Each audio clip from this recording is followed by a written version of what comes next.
Welcome back to the Unwracked podcast, guys. I'm Andrew Barry, your host, and I'm joined by my co-hosts, Sir Kyle Wilkes and Phil Viz. We have special guest, the Mutant, in the house today. He doesn't even need a name recognition because he is taking up the full widescreen.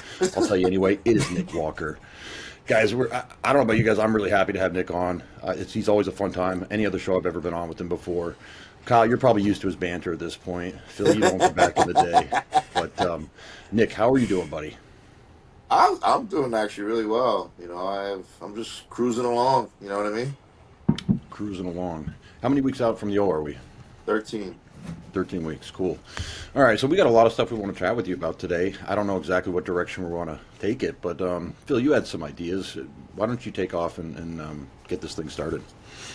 Yeah, all right, so this is just going to be me reading some written words. If you see my eyes off the side of the screen, it's because I just prepared some questions. Look at you, prepared. Yeah, prepared for once. Only for you, Nick. I'm back in school now. Well, Nick's special, so. First off, you're going to be a contender for the title this year. Everybody knows it. Everybody agrees. We're all excited for it. All of us here are rooting for you. Even Dennis James, he was saying that, you're right the fuck there, so that's a good thing. Now, Dorian Yates once said that he never dropped to his knees or acted surprised when he won because he had replayed it in his head a million times, like as if it had already happened. So it was never a surprise. So is this kind of where your head is at? Like, if you win, like, is it going to be like something celebratory, or is it kind of like I expected this shit? It'll probably be like the first time Jay won his. You kind of just stand there and like, oh shit, I did it. Kind of like it didn't hit you yet? No, it'll probably hit me like that night when I'm laying in bed and I got like the sand down in front of my face. Then I might like get up and wake the whole house up and throw a fucking parade. You gonna be in bed cuddling with the sand down? Nah, man, I'm gonna put that like right on its. Bro, right come on the on. show. You're gonna make sweet love to that thing. We know it. I'm gonna share a nice victory cookie with it. Yeah, you're the only reason I'm buying it. There is one person that doesn't think Nick's a contender, and that is Bob. Who's that? Oh, God. Who the fuck is Bob? Who the fuck is Bob? I was waiting for that. I was waiting for it. Yeah, Phil, go ahead.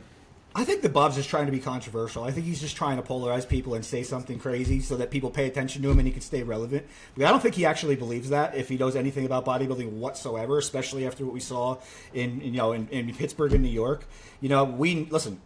He was right there, and arguably, like, I believe that he beat a previous Mr. Olympia in really good condition too. Derek wasn't off. I think he beat Derek, a very good Derek. That's what I believe. And listen, I'm cool with Derek. I'm not like saying this because I'm biased or anything. I think Nick won that show. So like we know he's got the potential to win this show. So I don't know where Bob's head is at. I think he's just trying to get attention. I think he's trying to stay relevant by saying something crazy.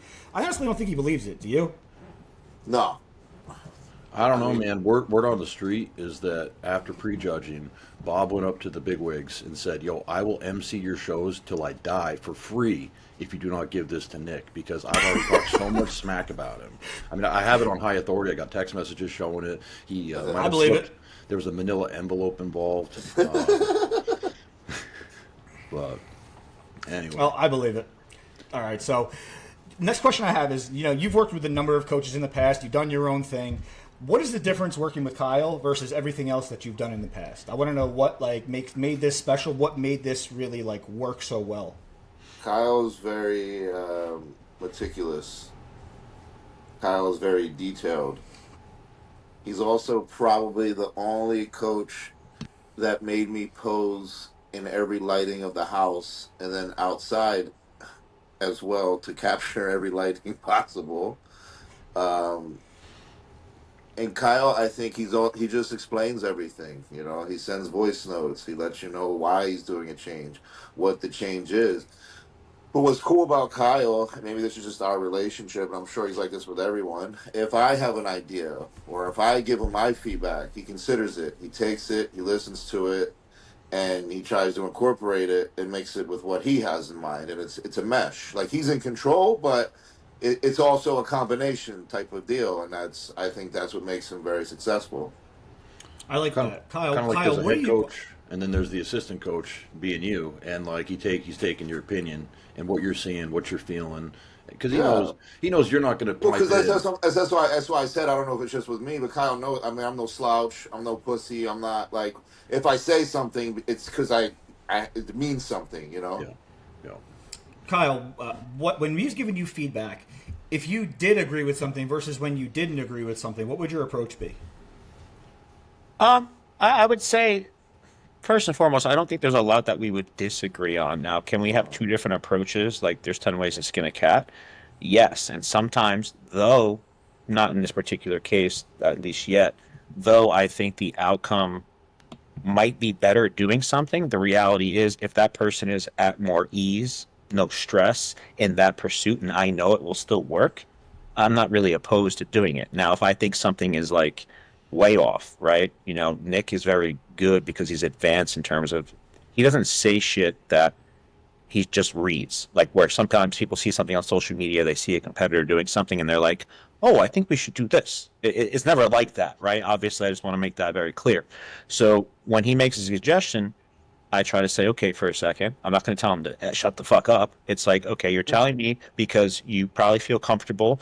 Maybe you've tried this in the past. Now, do I want to shut it down or do I want to kind of provide a rebuttal and not just an educational way, but more of a way that he's going to say, you know what? This is fucking better. I'm going to do it this way. I'm going to listen. And that's the relationship we built. And I think that's a dynamic that doesn't happen day one, right? Especially when you have a seasoned competitor, whether he's worked with one coach, five coaches, 10 coaches. When you first start working with someone, as if someone comes to you, Andrew or Phil, it takes time to build that chemistry, right? To where you kind of understand. Now, obviously, as Nick mentioned, he's not a pussy or anything like that. So there are certain things I don't have to consider, like, oh, did he cheat last night? Why is his weight up? I know the answer to those questions, right? So that's helpful in that regard. But those are the things I try to consider: is this creating stress? Is this something, you know, we can bring up a specific instance we had talked about, you know, a thyroid medication in the past, right? To where I thought perhaps using like armor thyroid, you know, from a pig's gland rather, might be more productive, and he might be able to absorb it better, right? But based on some feedback and things like that, we go with more of the synthetic version, right? So these are things where if I know it's going to be something that's brought up in a week or two, or he mentions it two or three times, I know, hey, this is too stressful. As long as it's not going to fuck up the outcome, let's just go with this because that's going to make him more at ease. And at the end of the day, my job is to make sure he gets to the destination successfully. And as long as he's not compromising that, I don't give a fuck how we get there. It's just as long as we get there. You know what I'm saying? Hmm. Yeah, I think you guys make a good team because, you know, I talk to Nick a lot, and in the past, you know, he never really spoke out and showed everybody how knowledgeable he was. And I would say Nick is one of the most knowledgeable Olympians that there is. And people don't realize that until finally I got him on a podcast and I got him talking, and people are like, holy shit, like, okay, he really is smart. So I would imagine, like, a lot of the feedback that he gives you, you know, is very, very, you know, it's very good insight. You know, it's not bullshit. It's not something he read online or some crazy idea he got in his head, you know, and he seems to just have this unique ability to be unbiased about things no matter what. You know, like, people can get emotional about how they feel about certain things and the way they view certain things, and he's just able to disconnect himself from that, I feel. So I feel like that's actually helpful with working with him as well. So, like, you guys make a, you know, I think you guys make a solid team. You know, I said it in the past, and you guys knocked it out of the park both times, and, you know, I'm really excited to see how the Olympia goes, honestly. You know, you guys are the only reason I'm buying a ticket to the bodybuilding show. I don't care to see it otherwise. Hey. Let me. I'm just being honest. Let me ask you guys. You know, Nick, after, I mean, walk us through your mindset after prejudging, because and Kyle Which has one? the messages. Which one? Oh, sorry, for Pittsburgh. Okay, Okay. because like Phil and I, and you know, we got an apprentice group, and all of us were blowing up Kyle. Like, holy shit, dude, you guys nailed this thing. Like, doors shut after the first round of posing, right? And we weren't just saying that to give Kyle confidence or to, you know, blow up his, you know, his ego or to just be like a fan base. Like, we were watching that show and breaking it down, and we really felt that. But I want to know, when you left prejudging, like, how did you feel that day at Pittsburgh? So Kyle, actually, he was with me at 2019 when everybody and their mother obviously thought I was going to win that. And obviously that's not the way it went, right? So obviously same thing happened at Pittsburgh. So my mindset is that's great. This is fantastic. I love it. I'm back. Can't question it. we got to go back to the hotel, the Airbnb, wherever we're at. We need to relax, assess, and come back better and finish the job. I was not in the mindset of I won this. This is over. We're done. We need to assess. We need to figure out what we're doing. We got like 4 hours here. Like, what are we doing to be better? And Kyle, that was where my head was at for that. what was your analysis on where he needed to be better based off prejudging from what you saw in the lineup? Me? Yeah. Yeah, you. I knew the posing. We could polish that up a little bit. I know the one thing people knock Nick for is, his gut control or his core control. And one thing I noticed was a lot of the competitors, they go off stage after, right? They go wipe you have some that fucking pour sweat like they've never did cardio before. And then you have them come back and they're just hanging out, right? So I think the proper thing is for the athlete to stay on stage, deal with whatever the fuck you got going on, and then that's it. But when Nick does that, obviously, like anyone, they're all tired to an extent. But if he had went backstage and probably just like really chilled, then came back out, I think those are things people would be able to point to, right? So I said, okay, we just need to stay on top of this. And the reality is, I know Aceto is no joke. I know he was going to make Derek better. How much better, I wasn't sure. But the reality was, again, at the end of the day, as I told Nick, and I told a lot of people that I've always asked, for Nick to win that show, he had to be hands down way better than Derek. If it was close, they're not going to give it to him. I never felt that they would give it to him if it was too close. It had to be outstanding from top to bottom. And though I do think that prejudging for sure, it was without question, I do think Derek got better for the night show. I disagree potentially with the end result, but I would say, again, it was close enough to where that's ultimately what's going to happen. So to answer your question simplistically, I wanted Nick calm, confident. I know he was happy, but at the same time, we've been down that road before, literally again together. So to me, it's like, hopefully it's not fucking round 2 of the bullshit. Let's just get better. Let's come back a little bit smidge better. Timing was a little messed up for prejudging the reality. We thought we'd be on about 30 minutes prior. So when Nick first came out, no one will ever see, but I was like super stoked with how he looked because I was like, fuck, it's been like 35 minutes. Like, I hope he's good.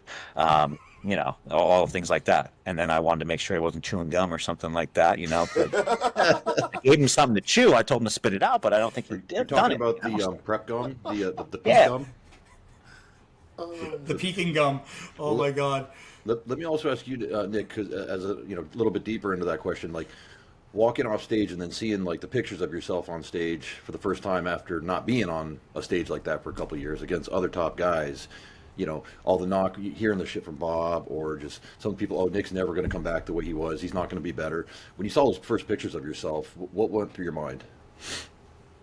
I was happy. I was thrilled. I was. That's why, like, even though I didn't get the outcome, this wasn't like I'm back. This is, look, I never left. I had shit happen in my life that took me out for a little while, but I didn't retire. You know what I mean? Mm-hmm. This is, hey, you forgot who the fuck I am, and now I'm here to show you exactly what you forgot. And I think we did just that. 'Cause I remember when me and Kyle decided to even do this, I specifically said, I can't go back on stage and people go, oh, yeah, Nick looks really good. This is a good package from him. I need people to go, oh, fuck.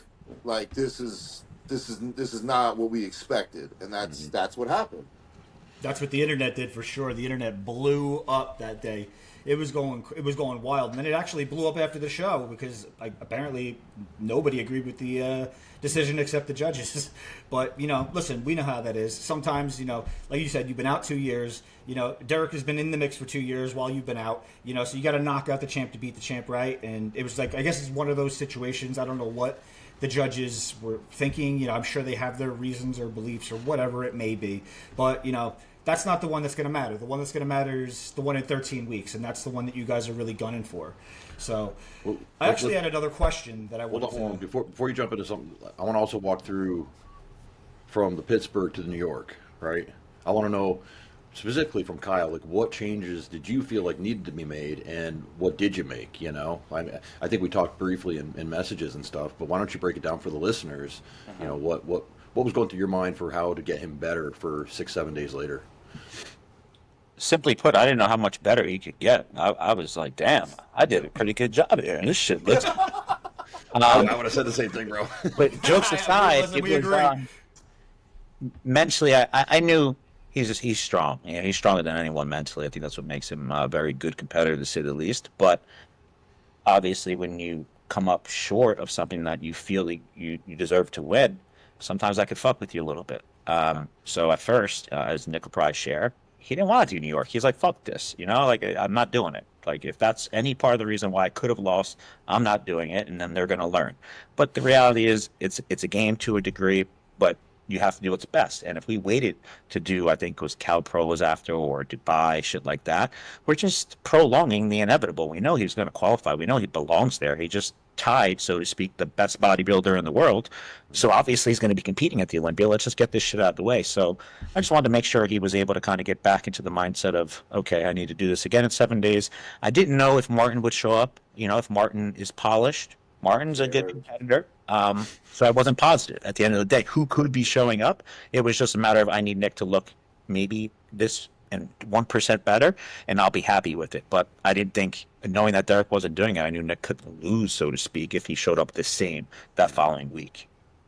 Did you guys do anything different food-wise? He's obviously in condition. It wasn't like you needed to, hey, we need to go 2 really hard days and clean you up here. It was none of that crap. So, but what was I think like in terms of compared to the I went right into the more of a data collecting mode. Obviously, we try to process things emotionally. Obviously, from an athlete standpoint, the emotions are a bit different. But for me, it was more of somewhat of a disappointment because I want him to win, right? So when he loses, it's just like, well, this sucks. And, we obviously channeled that into what was then propelling him to win New York and, hopefully in 13 weeks as well. But the back-to-back peaks, anytime I've at least have experience with doing so, maybe you guys can agree, they're always easier the second peak, generally speaking. Now, obviously, for the first one, if you have to make weight and you're using diuretics and shit like that, it could become a little more complicated. But going to that second week, every day, literally, I think it was Tuesday, we had the same routine every day. We're like robots together. But on Tuesday, I was like, I just need you to show up like this in 5 days, and we're good to go. So more of collecting data post-show. Hey, how much shit can we eat together, and what do you look like? And then, there's some, I don't want to say memes or videos running around the internet to where we had a lot of cookies together, okay? And he was just fucking full as a tank, dude. Like, he looked fucking crazy. And I was just like, maybe I could feed this fucker, like, super heavy before stage when I'm controlling fluids. So I was just gathering some more data. But that whole week, food was at a higher baseline than it was. I didn't have to bring fats as high just because he wasn't as depleted anymore. But that was really it as far as, any type of water manipulation. He was drinking more water than he's ever consumed before, to the point where I'm a little worried. But that all stayed pretty consistent. We didn't have to go hard with diuretics or anything like that. Nick, what brand of cookies was it that did the magic? It was cookies. Because I actually convinced a pro competitor once that specifically Chips Ahoy cookies had an ingredient in it that sucks up water and dries them out. And the competitor really believed it and looked fucking amazing at the show and arguably should have won the show. And then, we split up, and later on in the podcast, I saw the competitor mention that he was eating Chips Ahoy cookies to peak. And I just found that fucking hilarious. So I was hoping you were going to say Chips Ahoy. It worked. No, so Kyle, I'm assuming he thought Victoria's cookies here, which did not happen. But we had like 6 boxes of cookies after Pittsburgh, and like we just were eating them. And the next morning, I was just fucking full as a house and just veiny everywhere. And then they were just so good that I took the initiative to have more scent after I won New York. So you guys kind of did like a reverse load at that point. To a degree, I think once you're controlling fluids and using some junk, these are things for Nick's prep for 18 or 20 weeks, whatever. I think it was 20 weeks, right? For Pittsburgh, he didn't get one cheat meal, one free meal, right? Not one. Nor did he ever ask either, right? Wait, I want to say that again. Not one free meal was granted. Okay. For his entire prep. And honestly, dude, I didn't start getting to like the high carb days until I came back to Jersey. Honestly, everything. I just want to make that a point because, if I get another email this week about, hey, I could really use a refeed, if you know what I mean. You know what I'm saying? I was And like, I don't know what you're saying. well, I had a guy. I sent the message. He was like, "Hey, you're gonna call me a pussy, but I think I could really use a refeed." And I was just like, "Yeah, dude, I am Pussy? calling you a pussy. You are being Yep. a pussy. Like you're this close to the finish line, and the job's not done yet. We still got fat on the glutes that I'd be embarrassed to walk on stage with. So let's No, double but down." like legit, I don't think it was till like 8 weeks out until we started to incorporate like high carb days. To be honest, so Well, at some point, the metabolism starts just like setting on fire, and then that's where a good coach comes in. well, because I got, you know what it was. And Kyle can, because I told him, I said, let me be by myself, let me train by myself, let me get into a groove. I said, watch how fast my body changes, and literally, it was by the day. And he was like, all right. Yeah. That's actually pretty cool. You know, just to see those different changes, to see the metabolism catch on fire. But this is another thing. A lot of coaches that are inexperienced, that are not high level, they get nervous and they won't start adding food. Even if they see the body improve, they don't believe their own eyes, and they won't add the food, and they'll still keep bringing it down, and they'll end up over dieting the person. Whereas in your scenario, like you said, you just started getting better, and I'm sure Kyle saw that, and he's like, "Well, this is working. Let's keep going. You know, like let's keep following what's working." The thing with me, you know, and Kyle knows too from the past 6-7 years. I just to a certain level degree, I just work better alone. Like I like to be by myself. I like to have an own structured routine by myself. I like to have my like, and my body will just be at peace. Will be at there's no bullshit around me, and then my body just thrives. And I even told him, because I like to think I'm the opposite of what people preach in terms of training. Like the deeper you get into a prep and the lower you do less volume. I doubled up my volume, still recovered just as fine, and my body just morphed. It just morphed. Well, I mean, what happens is a lot of people, again, this is a lot of people not listening to what they see. It's driving me nuts with the whole like science movement, because, oh, this doesn't work. Well, his body says it does. You know, like anybody else would say, you're not going to have the recovery capabilities. You can't double up the volume. Well, he didn't. It worked. Well, this is why I think me and Kyle just make a great team, because I told him, I said, just trust me, just watch. And he was just like, okay. And it happened. Kyle, what were you thinking when you saw that? Because that's not a typical thing to see. With the volume? When he doubled the volume up and you guys are bumping carbs and he's just getting better and better and better, deeper in prep. Well, I mean, I wasn't surprised by the fact that the way I structured diets when I'm giving like one high day, it's just more of each time I'm collecting a little data, what brings him back to life, what makes him just drop, right? Depending on what macro breakdown I'm working with, if I'm seeing how he responds to fats, because these are things I don't think he at least didn't have the data for me in the past to say, hey, this is how that refeed was, this is how this refeed was. He just more so was able to, sometimes when he has a certain meal, he feels a little bit better, a little worse, stuff like that. But from the volume perspective, I know how I used to, again, I have personal anecdotal evidence with him from training in 2017, 2018. That's what built him to the magnitude that he got to. Now, obviously, did we lift a little too heavy, a little too intense? Arguably, maybe, but at the same time, it built him, right? No, not maybe. Kyle, we wake up with a cold every time. Like we would wake up sick every time, yeah.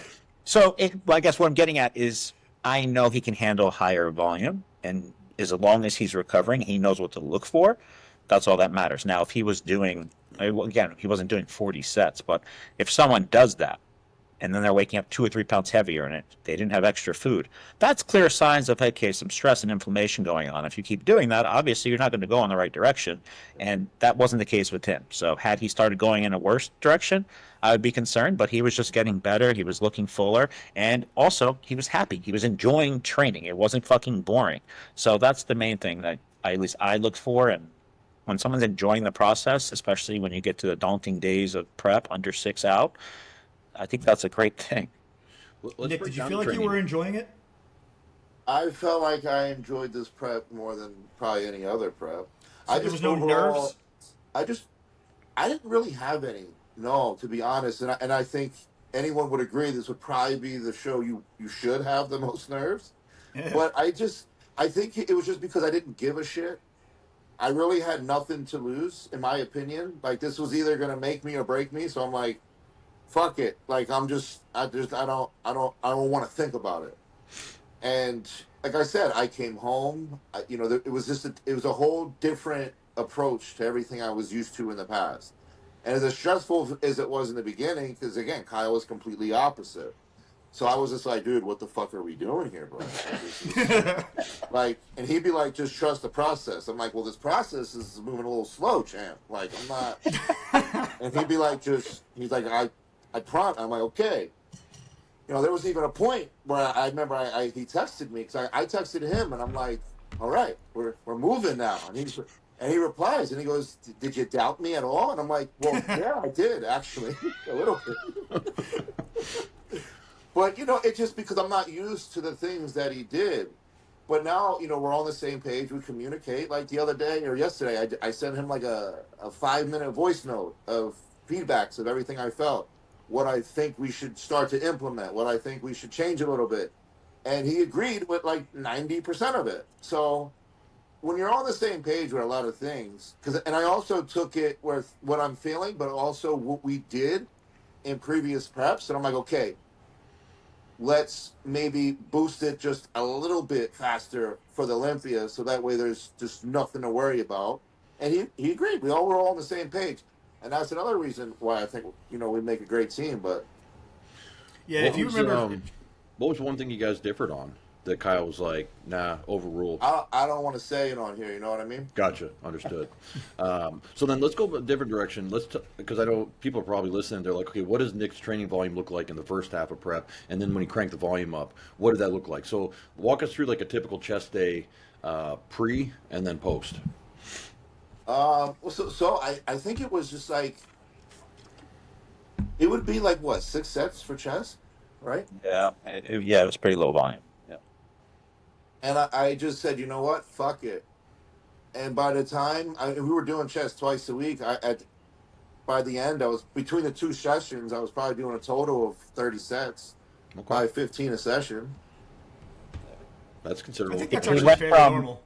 He went from doing, let's just say it was 2 sets of 12 to 15 to 4 to 5 sets of 12 to 15, right? Was he doing Yeah. top set back off? No, it was just more of 4 to 5 good working sets, right? I would keep the same weight for the most part on a lot of things. That was like heavy, but not overly heavy, where I could get the amount of reps I needed without struggling like an asshole, but making the reps count as best as possible. And I would just do 3 to 5 sets with that weight the whole time. Okay. Something for the listeners to consider is the fact that Nick is a very advanced bodybuilder, and he's very, very good at contracting his muscles, firing off the muscles, isolating that body part. If he's picking up 200-pound dumbbells, he can keep that on his chest. Whereas if anybody else tried to pick up like their max weight, like they're hitting their fucking shoulders, their fucking triceps, their quads, they get fucking everything, So like it's very, very hard to, hone in on certain things and really control the training, but he's got the ability to contract and fire his muscles off at a higher rate. So when you have somebody like that, you have to consider that with the volume, that they can do more damage in less sets. So that's something you have to consider and, slowly work up. You don't just jump to the top when you have somebody like Nick, because you'll overtrain him. Yeah, I send a lot of my clients Nick's training videos for form. So do I. I just do. I mean, well, it's textbook form. It's not pussy weight. But you know that if he was using more bro form, he would almost be doing like 30% more. Like I think you've done 220-pound dumbbell presses, right? Yeah. And like now you're doing 120s, but it's like textbook form, right? And it's probably funny because you're doing curls with like 30s or whatever, and there's probably some 18-year-old kid with 40s, like, getting a cardio workout while he's doing it, and he must just look over and be like, "What am I doing wrong?" And you know what I mean? Well, because especially on a bicep curl, they're probably arching their back, they're swinging this, they're doing that. You just learn, like I remember when I did 30s, and my pump was huge. Mm-hmm. So I'm like, the ego in me was like, okay, let's go up and do the same. But I'm like, I'm going to just do it again. Just do it again. And you don't always have to increase weight every single fucking workout. If something just feels good, just do it again. And then again. And then again. Until it doesn't feel good anymore. I would love to see the science-based little lifters fucking watching this going, that's not true, that's not how it works. 6 to 8 reps is the best. You've got to go as heavy as you possibly can with their like 14-inch arms. Yeah, arms, to me, my arms always responded better in like 12, 15, 20 rep range, to be honest. Same. I agree with that. All right, let's switch focus and talk a little bit about this Olympia prep. I want to put up some pictures of you from today. You'd sent us an exclusive check-in. Here we go. All right, so this is you. What do we say? 13 weeks out. Yeah. Holy shit! I didn't see those. Yeah. He sent them in the form. Peep that ass, though. What's that? You know what I mean? Peep that ass, though. I'm looking at your back actually. I'm looking how small your waist looks from the back. Honestly, that's how much do you weigh right now? 288. That's 288, bro. And you're 5'7"? 5'8". 5'8". All right, folks, you heard it here first. Just hire Kyle, and you're going to be Yeah, and you'll look like 288 this. with like 9% body fat or less. Actually, that's less. See, that's funny. You look at my back. Whenever my mom would take my pictures and I would look at them after, I just looked at my ass. And I'm like, all right, we're good. Yeah, so you guys are way ahead, so I'd imagine the food is still very high. Yeah. What's up? Yeah. Are you guys doing any cheat meals this prep? Yeah, I just had one yesterday. Cheesecake Factory? Yes, I did. I gotta make him eat though, you know? Yeah, I didn't have any for a while. Even the ab and thigh, your waist looks tiny. It looks great. You have that whole Cobra thing going on. Yeah. I think honestly, this is better than the pictures you had leading up to Pittsburgh. And you're still so far out, and there's still so much time. So what is the focus right now, guys? What are you guys focused on trying to do? Is there any specific areas or specific posing tweaks or anything that you're trying to do at this point?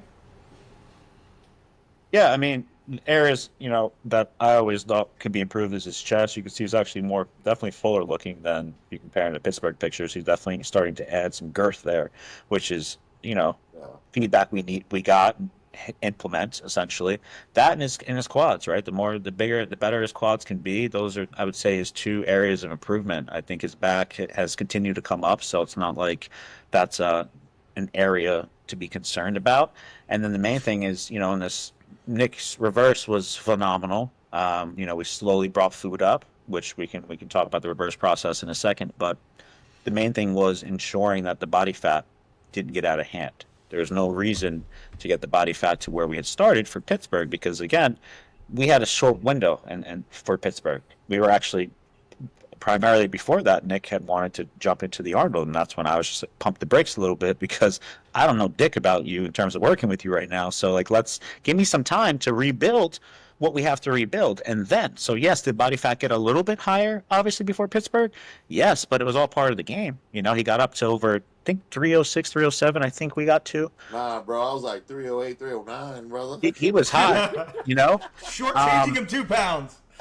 So, my bad.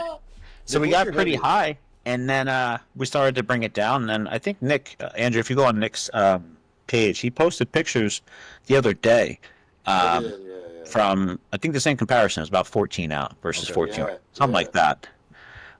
So as you pull that up, you'll see the body composition, the differences, right? So he's definitely ahead, but at the same time, this is the Super Bowl now. Of course he's ahead. This is where he should be, I think you guys are like right where you need to be. I always like to be ahead. Always. Yeah, me and Nick had talked about it in the past about being comfortable in the process, right? And just being familiar with the process, like Nick talked about earlier, where he said I wasn't sure what was going on. I didn't agree all the time, but I had to gain the experience. But now that they've nailed it twice, I'm sure Nick's feeling a lot better about the process and a lot more confident. And that's going to translate to the physique. Go up 3. Go up. You missed it. You missed it. I think it's that one. This one right here? The physique. The middle one. Go scroll all the way over. Yep. Okay. Yeah, keep going. Yep. Okay. Keep going. Keep going, brother. There you go. There you go. Right. Is that cut off on the screen? Let me try to. No. It's cut off. Oh, okay. On you. Okay, I got you. I'm bad at this shit, Dude, you don't have a social media guy by now? I just posted it and I was like, yeah, they'll get the fucking point. I mean, it's pretty clear. Oh yeah, dude. For sure. And plus the conditioning is a whole nother. Look at the quads. Like What was the weight on the left? Same weight, bro. Same weight. Oh, your chest has definitely come up, Nick. That's not just conditioning. You know what's really helped my chest too? Honestly, I go again, just like my arms. I do tend to keep the reps a lot higher. We were I think a lot of watching, people. Oh, go ahead, Phil. I was going to say, a lot of people try to go too low with the reps, but what happens is when you go too low with the reps, you're fighting with the form, you're fighting with the weight, you're not able to really focus in on the muscle group, so a lot of people don't understand that when you're just fighting with the weight, the weight is distributed fucking everywhere. Like it's not intentional, right? You can't really target it where you want to. Whereas when you use a weight that you control better, I always use the equation force equals mass times acceleration. So you can still get the same amount of tension by accelerating the weight harder, but the difference is now you have it under control in a higher rep range. So that's going to translate better. Well, see, this is where a lot of people may disagree. I'm a firm believer the pump is the factor of a good workout or not. I that's just what I live by. If my pump is shit, that means something's wrong, and I don't like it. So when I have a great big pump, that's usually in a higher rep range. So if I'm doing higher reps and I'm not getting what I need out of it, that's a sign that something outside of what then the gym is off.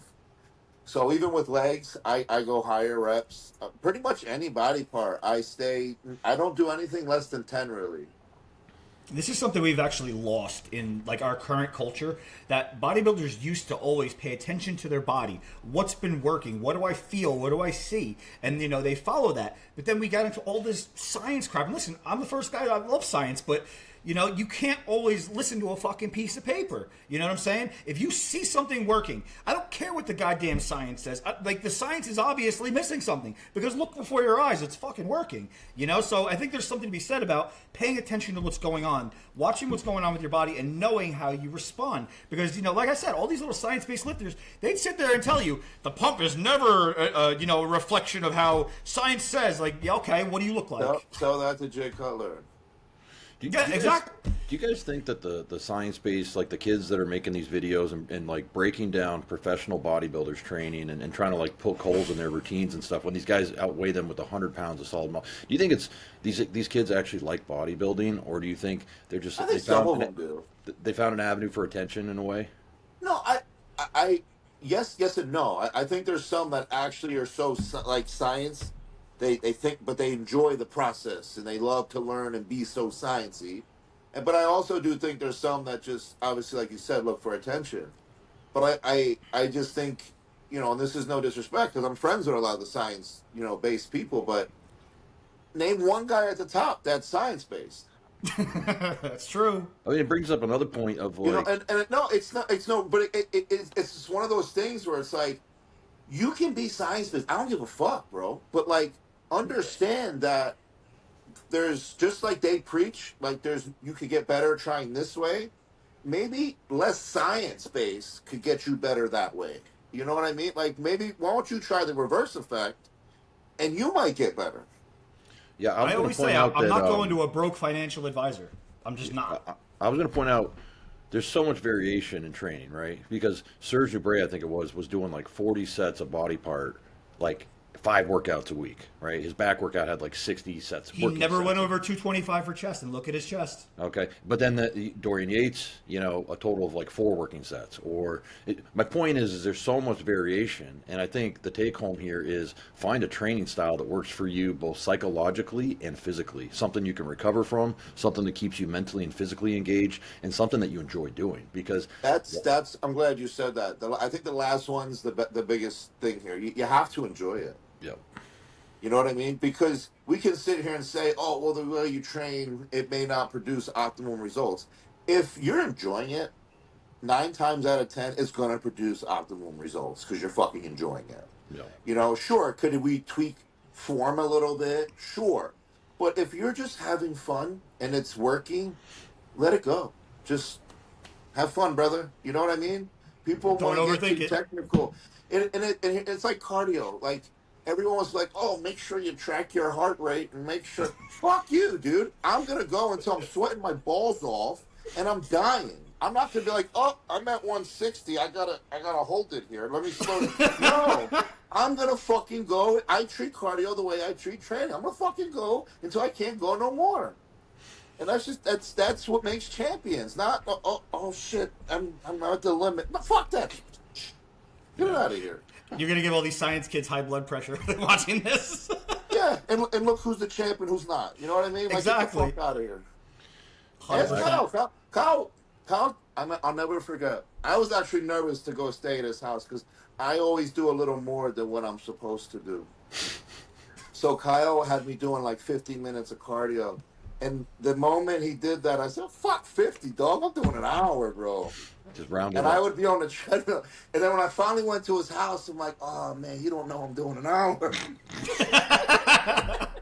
So I would just go for that hour, and he'd be looking at me and didn't say nothing. So I'm like, all right, let's go do abs now.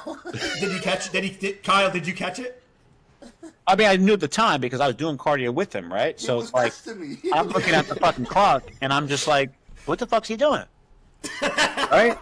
So I'm like, "All right, cool, bet." Like he's doing 10 extra minutes every time. Like, cool. And then he told me, right? So it's just, again, I was glad because in previous preps or whatnot, maybe he wasn't doing as much cardio, right? Or he'd be concerned about his legs or something like that. It was working. He's working hard. I will never get mad if someone is working hard. Now, if he was half-assing it, add 30, 40 minutes, motherfucker, do it again because it's horrible. But Well, he and it was the same thing post. It was like 20-minute walk. I did a half hour on that motherfucker. right. You got to round up.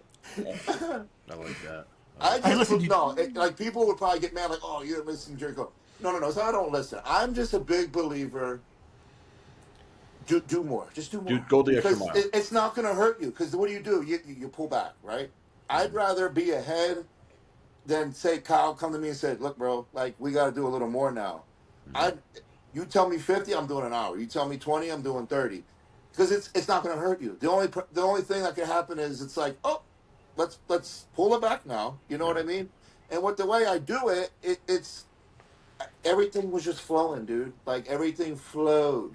You know? I love that. Do you guys have cardio high right now? No. Where's your cardio at? Well. Uh-oh. And like, Hey, wait, hold on, time. No, On the count of three, both you guys say where's cardio's at. I'm doing 30. I'm doing 30. It's 5. It's just 5. Kyle, how That's much not is he bad. doing? what happened? How much do you have him doing?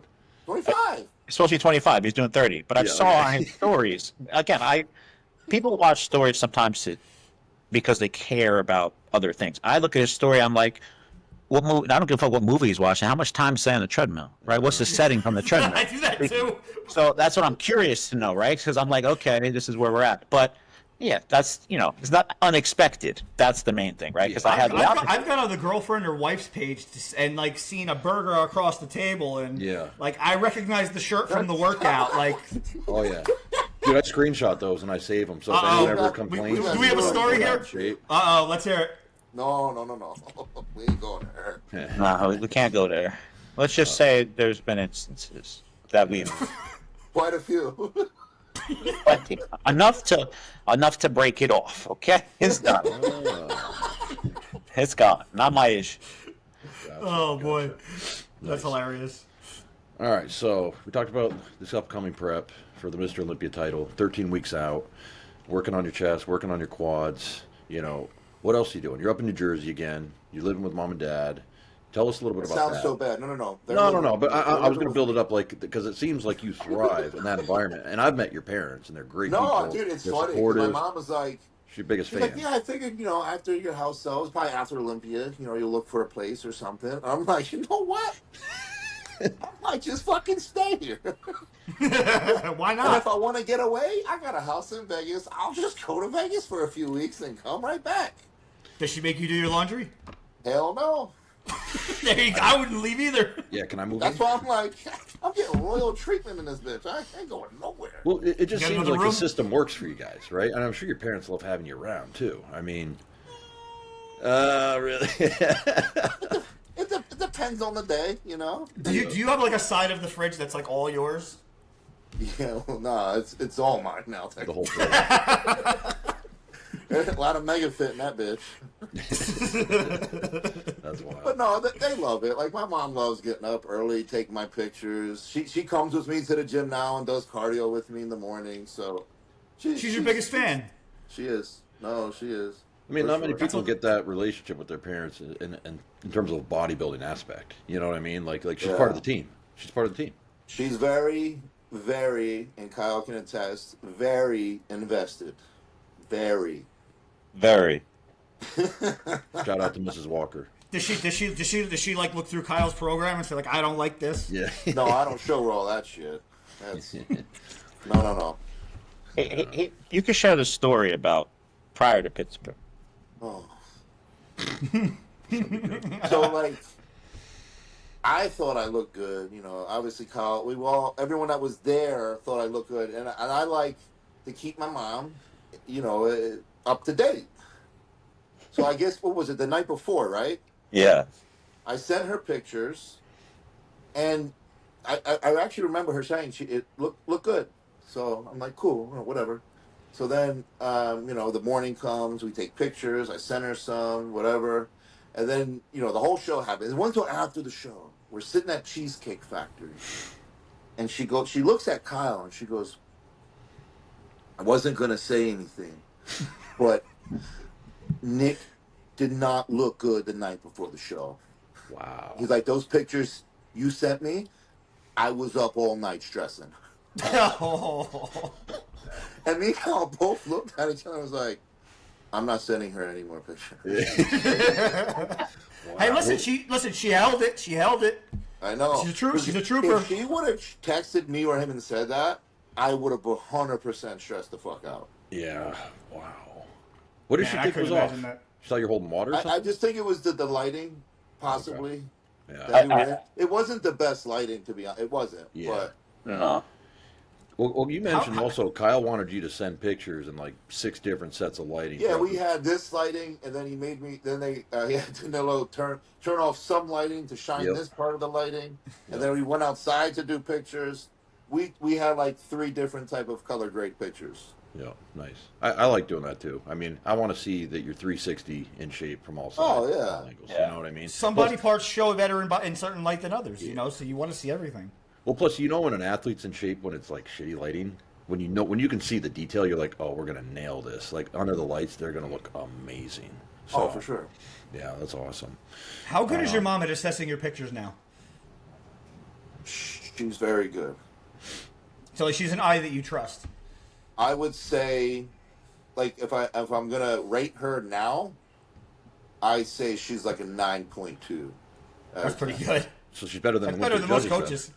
Yeah, she's better than Olympia judges. She's very good at assessing now. As much as I hate to admit it, she can assess almost any physique at this point and pinpoint an issue. That's Is she pretty sitting cool. there like 200 milliliters of water, 3.125 diazide, and 60 grams of carbs, no protein next meal? Listen, we're gonna get her prepping people. Seriously, She could at this point. She sees enough. That's for sure. that's sick. That's sick. Cool. How about your dad? I mean, we talk about your mom a lot. I know on the other show we talk about your mom and stuff. And I think if my dad probably didn't work the job that he did, I wholeheartedly believe he'd probably be just as invested Yeah. the same way as my mom is, to be honest. But he loves it. He's more to himself, I would say. But he loves it, dude. He used to compete, so this is like, he gets to live through me a little bit, that's cool. That's pretty damn. awesome. And he passed down some good genetics for the Brazil as well. Oh, I definitely got the combo of genetics for sure. Yeah. Who has the arms? My dad for sure. My mom definitely got the calves. Yeah. That's wild. So you guys are coming into the Olympia now. Do you ever? I mean, it's normal for people to usually do this, but I don't know your answer because you think differently. Is there anybody that you think about that you're focused on that you picture yourself standing next to at the end? Like, what are your thoughts on that? There was always one person I thought would always give me trouble, and I don't even know if he'll be there this year, and that's Hadi. Mm-hmm. So you feel pretty confident against Samson and Derek? Here's the thing: I think Derek Derek's beatable. I mean, I really don't worry about him that much. I think he's a great bodybuilder. I think obviously he's won an Arnold, he's won Olympia. I wholeheartedly believe, without arrogancy, that I can beat him, as I, in my opinion, did already. Samson, I have beaten. He has beaten me. We're kind of back and forth. We're kind of like a one-on-one right now, to be honest. He has improved dramatically. I have improved dramatically. But if he's not peeled, I will beat him. Um, and Hadi, I just think, has a combo of all of it. I think he's the struggle bus. And I think he's been off in past couple of years with his back, not as good. And I think my favorite package was the one he had at the Arnold against Samson, where he won in Ohio. That was like, oh shit, that's solid. Yeah. Now, if he brings that same look, probably maybe even a little better to the O this year, that's that's a struggle, and that's a fact. You know, that's a fucking beast right there. So, and I think me and him are comparable in many ways, height and structure. Not maybe not structure, but definitely height wise. I just think it's going to come down to, in that moment, who's going to hold the poses better. I think that you guys score very, very similarly and have very similar strengths. Out of the four, he's the only one that has like the density and condition that you can bring, right? But like you said, some areas have gotten worse, like his back. Now I don't know why that might be. You know, I can theorize. You know, I usually say a pitching issue. You know. To me, it looks like a collagen synthesis issue, which stems from GH. So what happens is, as guys get older, you know, we all know this. Andrew's experienced this. You start bumping the GH to compensate and combat older age and like aches and pains and injuries and things like that. But it thickens the skin, and you see it see it in Jay Cutler. If you look at when he turned pro, he had a beautiful Christmas tree. By the end, it was gone. Do you think Jay Cutler forgot how to get in shape? No, his skin got thicker. So if that's the case with Hadi, then he's not going to be able to show the hardness and condition from the back that you are from the top up. You know, so I don't know if that's what the case is or if it was water. But we've seen him now in the last 2 or 3 shows, the skin in the back is thick. I mean, that's just the way I see it. Andrew? Yeah, I wouldn't disagree with you. I'm not going to say something stupid like his best days are behind him, but No. I think I would agree with you guys that, you know, the Arnold and then his previous Olympia showing are right up there with his best looks so far to date. I would agree with Nick, though. I would agree and disagree. I think structurally you guys are more similar than the other guys, you know? Like, whether we're talking about, you know, pretty aesthetics versus freaky, hard, grainy muscle, I think you guys are in that freaky, hard, grainy muscle camp, whereas, I mean, you've got a better look at it than we do because you're 5 feet away from him. But I don't think we've ever seen Samson inside out peeled, and we've seen Nick inside out peeled numerous times. Samson does not get inside out peeled, but with his structure, the fullness, and everything else he has, it's just freaky as fuck, man. Like it truly, like in person, like if you're watching from a screen, you'll definitely talk your shit. But in person, when you actually look at him, it's freaky, man. Like Samson's freaky. He truly is a freak. And he's 300 pounds, right? Well, that's coming from a freak. So that's, you know. That's why I'm like, if he ever just comes in fucking peeled, I mean, let's just be real. It is what it is. Okay, so then let's talk about that for a second. So, out of all the athletes you have to go against, if Samson were to just lights out condition, like surpass a previous best by miles, he'd be the one guy you're like, oh shit, like I get it, like I can lose to this guy. I mean, I'll never say that on camera, bro. I'm saying you're giving respect, I guess, where it's due. I'll give him respect. I'll say that this is a battle now. Yeah. Okay. Okay. I think this is going to be the most exciting Olympia that we've had in a long time because everybody in the top 4 has flip-flopped. So, like, everybody's been beatable and everybody's been able to be the lead guy. So it's just like, who brings it, right? Who brings it? No, Kyle, who's bringing I don't think anyone here is going to be like a Phil Heath, where he's just going to run it for a few years. Yeah. You know, I think I don't want to say it's up for anyone grabs and disrespect Samson, because Samson's great, but everyone's beatable. There's not, you know what I mean? Phil Heath was almost unbeatable. There's none of that between the top 4, you know? Yeah. And now that I will be back in the mix, it's going to be harder now. I think that top 4 is already decided. Honestly, I don't see anybody capable of getting inside that top 4.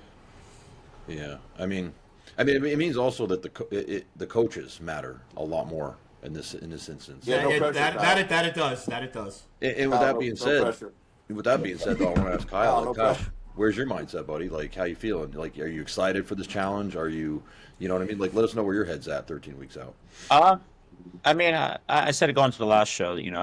I think pressure is something that's created when you're not prepared. And I know I was well fucking prepared. Nick, I knew was going to execute anything I told him. So to me, if he showed up wrong, I'd probably fuck something up. That's the reality. And as I told Nick, I think the first show we ever have together, that's going to be your worst package. And if that's his worst package, I have news for everyone that you got a lot to be worried about. That's for sure. So he's getting better, but I'm also confident and I'm hopeful that Derek and Samson, let them get better too, right? Let's have a really good race. And Hadi, I like Hadi. He's a good bodybuilder. If he shows I up, hope he makes it. I really do. I do too. I want Hadi there. He's a guy that I'd like to see Nick next to. Again, I think they're very comparable. But it should be interesting. So my mindset is just keep executing. We're ahead of the game compared to where we were last time, but we also have a more of a competition to say the least, because you also have to remember going into Pittsburgh, it wasn't until I think 6 out that Derek kind of popped out the woodwork and said, "Oh, hey guys, I'm doing the show," right? Like no one knew. So that didn't necessarily change anything because again, I was still looking at it like Martin's here. Like arguably Martin the year before was close enough to Nick to have a controversy apparently. So let's just make sure we shut the door here. But once Derek was doing it, there were an array of people saying, well, what show is Nick going to qualify at? I guess it's not Pittsburgh. And there was a lot of doubt that was settling back in. So at this point, like I said, I think we got that first rodeo out of the way. So now it's just a matter of fine-tuning and bringing an even better Nick to the stage. And again, if Nick's just tied the best bodybuilder in the world, I think that says enough. Awesome. Yeah, okay, guys, let's wrap this up. Nick, thank you so much for joining us. That's a fucking mic drop right there, bro. Yeah. I think you had a better one earlier, though, Nick. I can't remember what it was. We'll have to find it and make a reel out of it. But you had a really good Listen, this is going to be exciting. Listen, I'm excited for this one because, like I said, that top 4, like Nick said earlier, it's going to come down to posing. Like, actually, I have one more question. What do you do, posing-wise, practice-wise, that you're just standing on stage effortlessly for 20 minutes running through your poses? 2 hours. You want to know the secret, bro? What is it? I really don't practice. You're kidding me. What do you mean? How do you pose like that? I'm a fucking champ, bro. That's why. No, Mutant. Listen. This is the God's honest truth. When you hear people, oh, we go through rounds and rounds and rounds, I'm like, for what? You still can't hold it on stage. Oh shit. I never. That's surprising. I didn't see that answer coming. Me neither. I've told people, because I'm like, look how Nick, he's a stoic third round of posing. Looks like his first one, he's not over posing. You know what it is? I think it's. I also think it's a peaking thing, right? Like, if you know how to peak right, you're not going to sweat. Your stomach shouldn't be full, so you should be able to hold it tight at all times. And you don't have as much water in you, so things should flow just a little easier. But we're going to end up... You just ruined one of my speeches, so we're going to end up cutting this out because I tell everybody you practice like crazy. Well, you know what it is, though? It's because Nick is so calm on stage. In his mind, he knows how good he looks. I'll tell you why. Because he knows he's already winning. On stage is probably one of the select places I feel safe at. I feel at home on stage. You can see that. I feel like that's where I belong. Yeah, you can see that. And that does play a big part. Actually, it's funny is I actually just lost an overall with the client this weekend because he was next to a freak, but we had the condition. So my client was like, well, I really got to show this condition. And he posed so hard that he started losing activation of the muscles and the line started disappearing. Just pose, man. Just let it flow. Sometimes those nerves get you and you're like, I've got to win on condition, so I've got to squeeze, and sometimes, you pose yourself out and that can happen. So being calm on stage and composed is part of it. Yeah, when I get backstage, I mean, Kyle, I'm just chilling, man. I've seen you backstage. You're a happy-go-lucky guy. You're like, I don't really pump up too much. I'm just chilling. Yeah. I'm relaxing. Actually, I remember Kyle saying something like, "I got to get Nick to pump up just a little bit, just a little something here." Like the guy's just so cool, calm and collected backstage. Like let's get the muscles a little something, you know? Because you know what's funny? It's because I remember watching an old video, and Jay was like, "Yeah, I don't really pump up backstage," and I'm like, "Oh, fuck it, then I don't have to neither. Fuck that." Dorian didn't either. And I never did, and I would just get better as I posed. So I was just like, maybe posing stupid. And I think I'll just do some of these, you know what I mean, before I get out there, show a little, you know what I mean. But like, I never, because then you'll have people that'll pump up to the max and they go out on stage, now they're flat as fuck. You know what I'm saying? You ruined it, bro. You know. So honestly, this is the God's honest truth. What I normally do is when they call us up, before we, have to go up them 4 little steps, before my name, I'm the next one, I'll do like a set of 20 push-ups, and then I'll go out. Wow. Yeah, but a set of 20 push-ups for you probably inflates you. It did. My chest would be full now, and it would pretty much stay that way. That's wild. For all our listeners, this doesn't always work for everybody else. Yeah, all my clients that are listening right now do Ignore not this. listen to Nick Walker at all. I think not all of us walk around with 270 pounds of tissue on stage, and some of us lengthy. 287, 288. No, but I'm saying, what are you going to be on stage? 267? I don't know. Okay, I mean, you're pretty tight in pictures. He's already really lean, and there's still 13 weeks left. He might grow to 300. We were what? We were at 264 at Pittsburgh, and then 262 at New York. uh-huh. Mm-hmm. So 267, like I said, is definitely a Yeah, possibility. you can see that. 67, 68 for sure. That's You heard it here freaking first, big. guys. I called it. Nick's going to be 267. Kyle, you got homework to do to make sure he reaches that weight exactly. Appreciate that. Thank you for the homework. Use the plasma expanders, boys. Yeah, right. Anyway. We should all start a pot and see who gets it right. Throw some money in. Yeah, but you got to make sure you bring the scale backstage so that right before he walks on stage, Yeah, right someone's got the before. video. Nick, get on the stage. Get on the scale right now. Someone's got the video. Nick, we need you on stage. You know, he's sitting there for Hold on, I'm taking weighing videos. myself. He's doing an Instagram story or something. You know. Yeah, right. Yeah. All right, guys. Thank you Nick very Walker much for weighing joining us. 264, 267. Yeah, Thank you. right. Thank you. Nick, thank you so much for joining us, buddy. We really enjoyed having you. We definitely want to have you back again. Maybe Absolutely. after a very successful Olympia victory come 13 weeks. For all our We listeners, used to do it before, where I'm at like 6 weeks out or something. I think our listeners would absolutely love to see that. We'd have some updated progress pics. And We're going to get him posing on video. Yeah, right. But to all our listeners, please give a like, subscribe. There we go. Let us know what you like. Leave Nick some love in the comments. Leave us some questions. And for this week, we are Unwracked. Thank you.